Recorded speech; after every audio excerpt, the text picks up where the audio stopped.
તમે 9 to 1 rule વિશે જાણો છો? નથી જાણતા તો આજે જ જાણી લો અને તેને કોઈ બી ફોલો કરી શકે છે. 9 એટલે કે 9000 સ્ટેપ. 8 પાણીના 8 ગ્લાસ. 7 7 કલાકની ઊંઘ.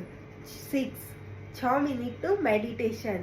5 ફ્રૂટ અને વેજીટેબલના 5 સર્વિંગ. 4 કામ કરતી વખતે 4 નાના મિની બ્રેક. 3 3 મેઇન અને 3 નાની હેલ્ધી મીલ. 2 કલાકનો gap between your dinner and sleep. 1 physical activity. Happy Navratri. તમે 9 to 1 રૂલ વિશે જાણો છો? નથી જાણતા તો આજે જ જાણી લો અને તેને કોઈ બી ફોલો કરી શકે છે. 9 એટલે કે 9000 સ્ટેપ. 8 પાણીના 8 ગ્લાસ. 7 7 કલાકની ઊંઘ. 6 6 મિનિટનું મેડિટેશન. 5